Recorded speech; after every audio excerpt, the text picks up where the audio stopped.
একটা महत्वपूर्ण স্থানে দাঁড়িয়ে আছি, যেটা হচ্ছে কালিয়াদহ। এই যে পিছনে যে গাছটি দেখতে পাচ্ছি, এটা কিন্তু ৫,৫০০ বছর পুরনো সেই গাছ। আর এই গাছটি কিন্তু খুবই महत्वपूर्ण, কারণ এখান থেকেই এই গাছ থেকেই লাফ দিয়ে যমুনায় ভগবান শ্রীকৃষ্ণ কালীয় নাকে দমন করেছিলেন এবং খুবই महत्वपूर्ण স্থান। তো চলুন আমি এই জায়গাটা আপনাদের দর্শন করাই এবং এর সম্পর্কে কিছু আপনাদের জানানোর চেষ্টা করি। তো এই যে গাছটি দেখতে পাচ্ছেন, এটি কিন্তু সেই ৫,৫০০ বছর পুরনো সেই গাছ এখনও জীবিত আছে। কারণ এই গাছে কিন্তু অমৃত পান করেছে। কিভাবে?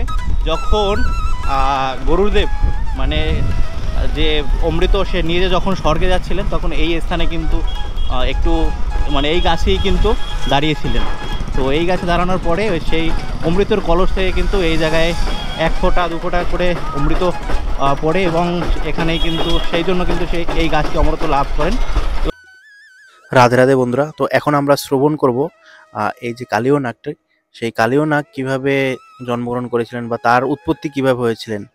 এই যে যমুনার তটে এখানে বসে দেবশিরা নামক এক মুনি, তিনি কি করতেন? তপস্যা করতেন। এবং অন্য এক মুনি, তার নাম হচ্ছে অশ্বশিরা নামক, তিনি এই স্থানে চলে আসেন এবং তপস্যা করার জন্য।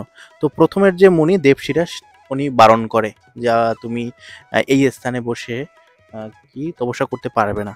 তো তাদের মধ্যে দুই মুনির ভিতরে বড় একটি দ্বন্দ্ব সৃষ্টি হয় এবং কি বলে যে অশ্বশিরা যে মুনি যে পরে এসেছিলেন, তিনি বলেন যে তোমার মানে রাগ এ তো পুরো সাপের মতো, তুমি সর্প হয়ে জন্মগ্রহণ করবে। আর উনি যে দেবশিরা যে ছিলেন, উনি কি করেছেন? উনি অভিশাপ দিলেন যে তুমি কাক হয়ে জন্মগ্রহণ করলো। তো ওই সময়টা কি মানে কোনো মুনি যদি তাকে বর দিত বা কিছু অভিশাপ দিত, সেটা কিন্তু সাথে সাথে সেইটা হয়ে যেত। তো কি হলো, লাস্টে দেবশিরা কি হলো, সে সর্প হয়ে জন্মগ্রহণ করলেন এবং উনি কিন্তু সেই কালীয় নাগ। কালীয় নাগ কিন্তু শ্রীধাম বৃন্দাবনবাসীকে খুবই সমস্যা সৃষ্টি করেছিলেন।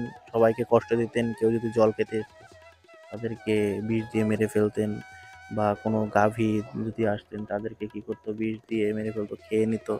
তো এইভাবে শ্রীধাম বৃন্দাবনবাসী অনেক কষ্টের সম্মুখীন হয়। তো তারপরে এই কথাটা কি হয়, ভগবান শ্রীকৃষ্ণের কানে চলে যায়। তো ভগবান শ্রীকৃষ্ণ একবার গরু চড়াতে এই স্থানে আসেন কালীগদহে। তো তার যে গাভীগুলো, তাদেরকেও কিছু কিছু গাভীকে বিষ দেওয়ার চেষ্টা করে এবং তখন ভগবান শ্রীকৃষ্ণ কী করে, ক্রোধান্বিত হয়ে এই কালীয় নাগকে বধ করেন। তো এই যে গাছটা দেখতে পাচ্ছেন, এই গাছটা কিন্তু সেই ৫,৫০০ বছর পুরনো গাছ, খুবই महत्वपूर्ण স্থান এটি। তো আপনারা যখন শ্রীধাম বৃন্দাবনে আসবেন, এই কালীয় দহর এই স্থানটি দর্শন করবেন। এই গাছটি কিন্তু দিব্য গাছ, এটি কিন্তু সেই ৫,৫০০ বছর পুরনো এই গাছটি। তো আপনারা অবশ্যই এখানে আসবেন এবং দর্শন করবেন এবং আমার ভিডিওর মাধ্যমেও কিন্তু আপনারা ঘরে বসে এই শ্রীধাম বৃন্দাবনের সব কিছু আপনারা দর্শন করতে পারেন।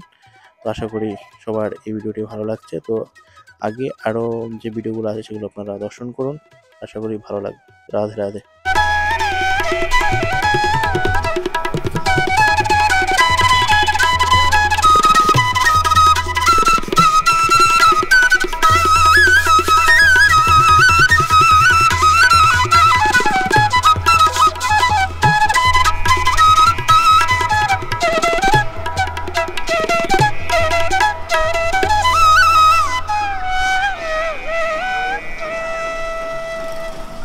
এই স্থানে কিন্তু সবসময় আপনাকে ভিডিও করতে দেওয়া হয় না, কোনো যখন পূজারি থাকে তখন কিন্তু ভিডিও করতে দেওয়া হয় না। তো আমাদের এই সময়টা ভাগ্যটা ভালো, আমরা ভিডিও করতে পেরেছি।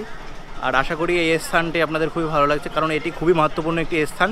অবশ্যই শ্রীধাম বৃন্দাবনে যখন ঘুরতে আসবেন এই স্থানে অবশ্যই আসবেন।